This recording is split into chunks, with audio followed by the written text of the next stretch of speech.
Okay, so let's roll, let's roll. Dear Taurus, this one is for you. This is Tarot Illumination with your love and relationship mini kind of generic reading for May 2018. Let's hope this works for you guys. Do the routine, watch your sun, moon, and rising, and if you want, watch do your cross watching, okay, on your significant others. It can really help, apparently. So there you go.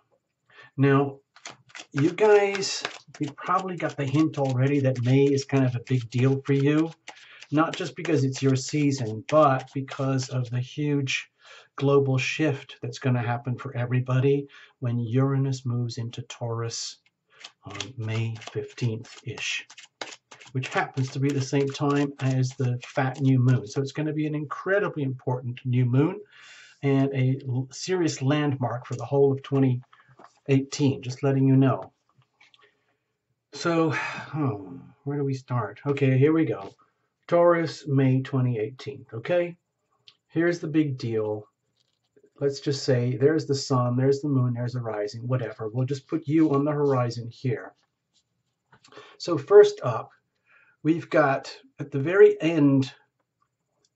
tail end of April, and for the first 2 weeks of May, we've got that Taurus Scorpio full moon impacting you. It just happened, so it's going to be impacting you.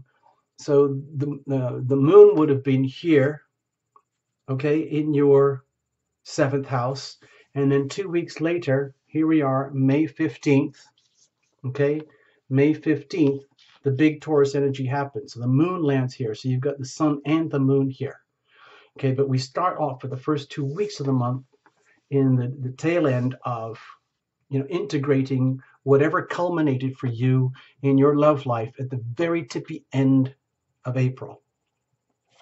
So it's the first 2 weeks are very important. The next 2 weeks are very important. Think of it as a ticking clock, okay? And right in the middle of the month, we have Taurus, May 15th, the new moon, and Uranus moving into Taurus, okay? Let's just put it right there so you could see it. So it's monumental for you guys. Radical changes, radical shifts in your sense of identity, your physical body, how you carry yourself, how you present yourself to the world, and how other people perceive you. And a lot of it is unpredictable. And then you put the Uranian energy on top of Uranus, on top of Taurus, or put the Taurus energy through the lens of Uranus, and it's going to be all about values, your talents, your gifts. What is it that you really value? What are your real gifts? What are your real talents as opposed to what you thought they were for so long? It's all going to change over the next 7 years. It is a 7-year journey, okay? Uranus and Taurus, 7-year journey. So it's like May 15th is a doorway. It's like going through a massive funnel where there's nowhere else to go. It's like one of those cattle things where everybody is getting herded into this one thing, and there's nowhere else to go except through that funnel and that tunnel. And it's the same for you, Taurus, but it's very significant because it's face on. So let's just deal with it, okay? Coming out of April, moon in your 7th house, and then, okay, let's just get on with it, okay? This is not an astrology channel. I just wanted to tell you guys that it's an important month. That's all I'm saying, really. Okay, cards were well shuffled in advance. No jumpers, no flyers, no oracles, no reversals. The cards were beautiful as they were originally painted. Who wants to look at art upside down? I don't. So anyway, there you go. All right, let's just do it, okay? I'm a little bit nervous, you might be noticing, because it's such a big deal month, and I don't know what's going to happen here. All right, so let's just go for it. Please invite your angels into the reading. Tarot Illumination's angels are here, so we're going to make it a team effort. Okay, you're not on your own. Okay, I broke that deck up very, very strangely and deliberately so. Now, if you're single, you can watch this too if you want. If you want to extrapolate the laws of attraction, you're pulsing just like a cell phone energy, radiating energy, including relationship energy, and then bing, you get a reflection. So this could be the energy of what if, or who might that be, if. Okay, This is the crucible spread, okay? It's on the understanding that there's you, significant other, the deep soul of you, the deep soul of the other, and the relationship itself. You, the other, and the relationship. The relationship is a third entity that exists. It has a life and an energy and an identity of its own. And in a healthy, loving relationship, the relationship is the foundation itself. Okay, you can relate. A lot of people do. They relate, one to one, which is fine. On the other hand, if you allow for the existence of the relationship itself and you conduct everything through the relationship, it changes everything. Okay? And in a healthy, loving relationship, both parties know that instinctively and they invest in the loving relationship itself. As opposed to trying to extract what they can out of the other, it's what can we invest in ourselves and each other. Very different scenario.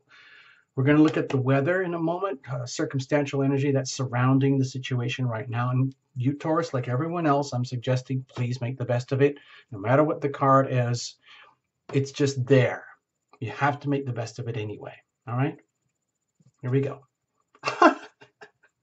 Kerblam, bingo. So you, dear Taurus, you must have been doing a lot of work on yourself, some way, somehow, at the deepest soul level to get this. This would not be here unless you deserved this, okay, Taurus? So, gosh, I don't know what to say. This is kind of the card of love and healing. This is the healing power of love flowing and moving into your life from up above in abundance. Like it's almost like, what am I supposed to do with all of this? Oh no, it's like it's embarrassing. It's so embarrassingly good.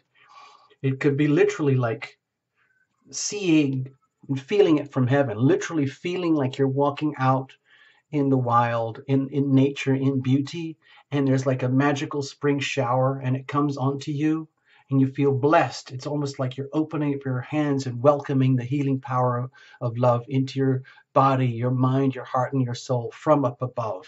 It's a very, very beautiful thing right now. Okay? So it is literally a golden opportunity for you, dear Taurus.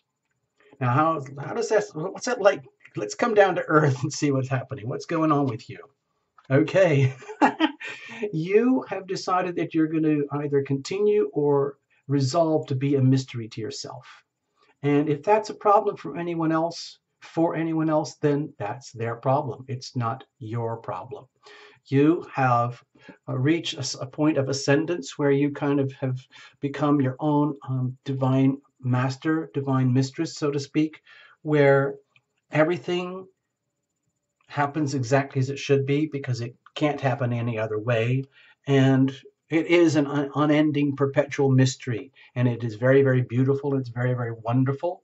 So you might be radiating that energy of the divine goddess or the divine god right now, literally like a I use that expression, but it's like a disco ball of love, but it's very beautiful and it's very radiant.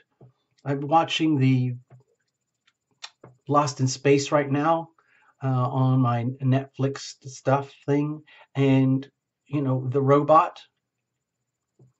The robot is a very, very loving creature and is capable of immense power, depending where the power is directed.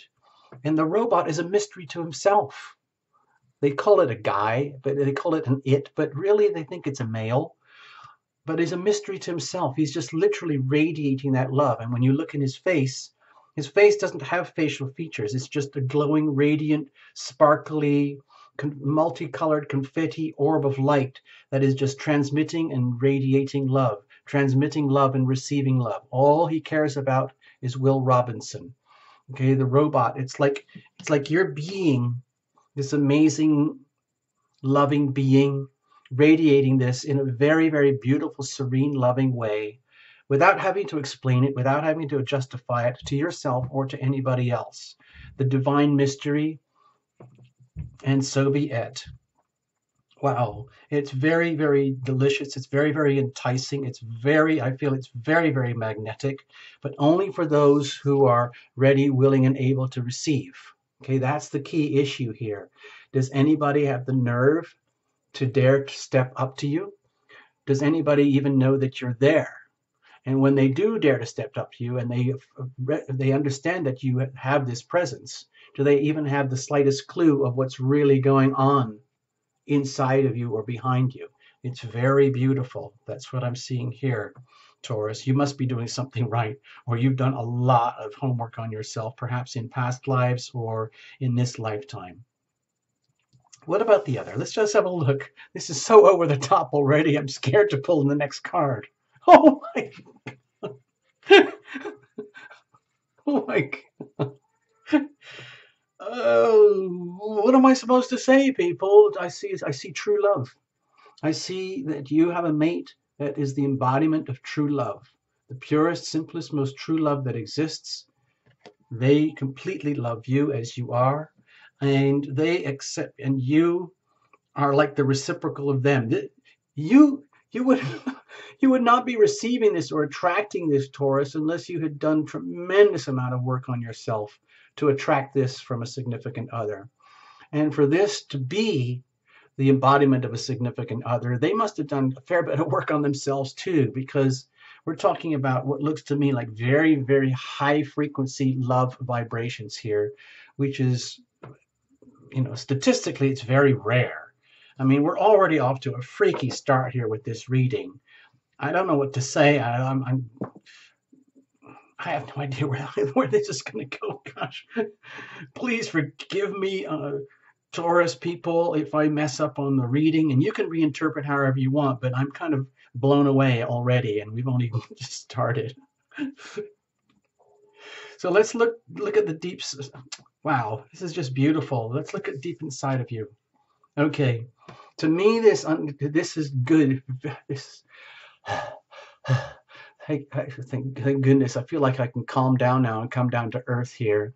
This to me feels like you have finally come to a point where you have found someone who resonates with you and understands you, and that they have found someone with whom they can resonate and who understands them. On the understanding that you, Taurus, are a mystery unto yourself. They are very simple and very pure. There's nothing to explain here. It is literally like the robot. The robot simply loves. The robot loves you.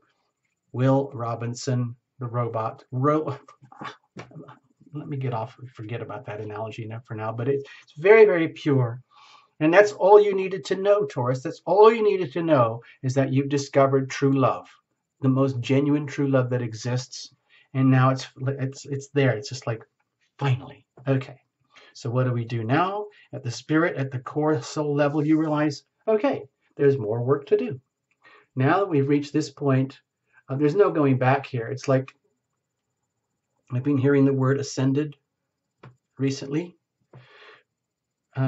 So it feels to me that you, Taurus, in some magical, mysterious way, have ascended to a point where you've reached a plateau, a threshold of new beginnings for you. There's no question it's going to be new beginnings because of the Uranus and Taurus chapter of your life unfolding, and the Taurus new moon happening right here, May 15th.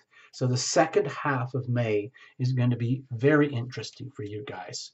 What looks to me like deep soul understanding, like you're saying to yourself, finally, someone with whom I can click, someone who gets me, I get them, and they get me, and we can do this as a team effort.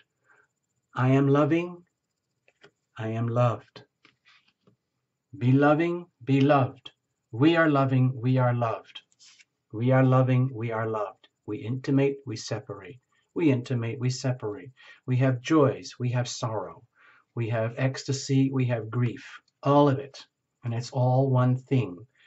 And you learn from that. Both parties learn from that. You appreciate and grow in step with each other. Every time that you evolve and grow, they evolve and grow. Every time that happens, they bring more love to you and more love to the relationship, which continues to build and to build and to build and to build. Just like in the very, very ancient times in the early Middle Ages and things, when everybody was building castles in Europe. It took generations to build castles, and then they last forever. Well, not forever. They eventually fall apart, but they're very, very durable structures, okay? And they're like beautiful works of art.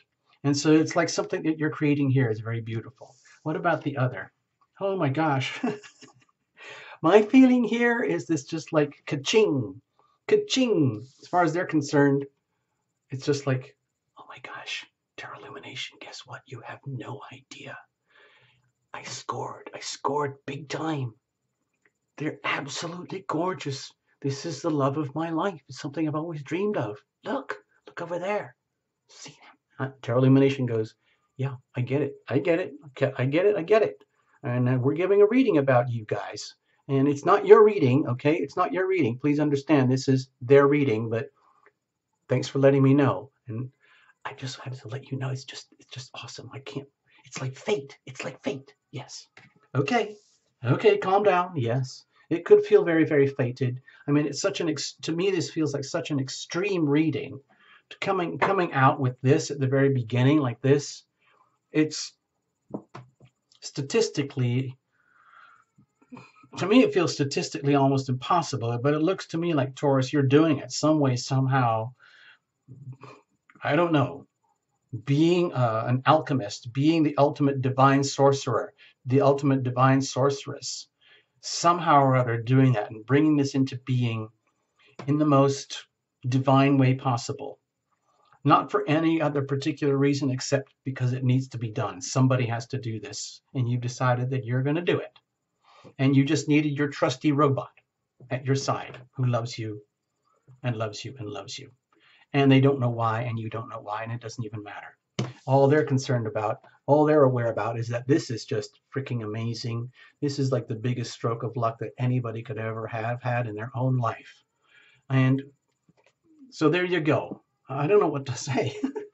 You could almost say it's like divinely ordained, simply because the Wheel of Fortune is always going up and down. It's always like symbolic of relationships in some ways, in that we always intimate and separate. We're just like the tides of the ocean, just like the waves on the sea. We're always going up and down, intimating, separated, intimating, separating, loving and being loved, loving and being loved. It never stops, so long as you're willing to invest in the program and do the work. So lucky you, significant other, to be with lovely Taurus here. Lucky, lucky you. What about at the core? Ooh, I'm quaking. Oh, so with the Four of Cups here, my feeling is that this is such a profound situation for you guys, Taurus, and for your significant other, in that I think it's inevitable that there's going to be some nostalgia going on here. Nostalgia to me often feels associated with the past and what is, coulda, woulda, shoulda, if only this had happened, if only that had happened, if only we'd done this, if only we'd done that, if only this had, whatever. But it's kind of like history. It feels very much like history to me. And it's almost like, you know, in the old days when big ocean liners would set off from one country to go to another, like setting off from Europe in the days of early migration, heading off to the New World. And it was a huge deal. It was a very, very big deal for the people to set off into this new adventure, new world, where there's going to be lots of surprises, totally unpredictable outcomes, but they take the journey anyway. Think of that as Uranus and the awakening that's going to happen. And yet at the same time, there's a lot of tragedy because of having to let go of everything and anything and anyone that you're leaving behind.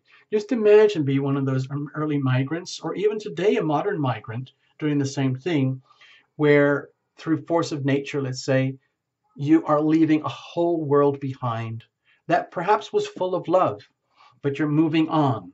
And to me, it feels like at this vortex here, in the middle of May, we're at the vortex. We're at the point where you are aware of the beginning and aware of the end. This is such a pivotal moment where everything before the May 15th, 2018 would represent the end of a huge life chapter, and everything after May 15th would represent the beginning of a new life chapter. And you're at that pivotal moment right now, right here, right now. And at any moment in time, you're going to be switching all your attention to the love, the Ace of Cups that exists but in the physical sort of three-dimensional mundane aspects of love and reality here, it looks like there is an energy of both of you looking to the past with some sense of, I don't know, I would say nostalgia, deep nostalgia, deep sentiment, almost like the Six of Cups, but more for yourself. Like you're looking to yourself and how much you're going to be leaving behind. They're looking to themselves and how much they're going to be leaving behind. And in any moment now, both of you guys are going to be switching your attention to the Ace of Cups that already exists for you. Okay? So it's very, very beautiful. And there's no going back. You can't stop this from happening. So you have to go forward. Let's see about the momentum. I mean, there's so much at stake here. Wow. Okay, well, with the moon, to me, this is an indication that you're going to have to, lean really heavily on your spiritual GPS system for wherever this is taking you, because it looks like it's very much like the analogy I was just giving to you about setting off to new lands, new landscapes, new ways of being, new values, new perceptions, new awarenesses about who you really are, Taurus. And that's going to have a direct impact on your significant other. And the journey that they share with you is going to have a direct impact on you. So as a joint effort, as a team effort here, as you're both evolving and growing, you're both, it's like a couple. Perhaps they're not married or anything, but a young couple who have great ambitions for an amazing new future. They have no idea what it is except by word of mouth, that this is the place to go, this is what we have to do, and this is how you do it. And there's going to be a lot that you don't know about, but you take the leap anyway. You set off, you leave everything behind that you knew, and you set off into this new adventure coming forward for you. And it could be a little bit intimidating. It could be a little bit scary because there's no maps yet. There's no maps yet written for where you guys are going. You guys are the pioneers. You guys are like on the front line, sketching out the maps, perhaps for others to follow, for others to understand. So it takes a huge amount of courage for you to do this, but it seems like you're divinely guided and divinely protected and pretty much fated in a way to do this somehow or other. Gosh, I don't really want to say anything more. I feel like I might spoil it. Let's just leave it at that, okay? Taurus, you can reinterpret, watch sun, moon, and rising. You know the drill. Reinterpret however you want. I know a lot of you are very adept readers already, and you'll have your own storyline already figured out by now. But to me, this is very beautiful. It's very magical. It's the journey. It's the work in progress, stepping out into new horizons in a very fated manner, leaving behind everything that you knew before. It might come up again exactly the same. In other words, you might be in the same environment, but you're going to see and feel everything very, very differently. Okay? New lenses, put it that way. All right. Thank you, Taurus. Thank you for visiting. All the best. I know you're going to make the best of it. Bye-bye.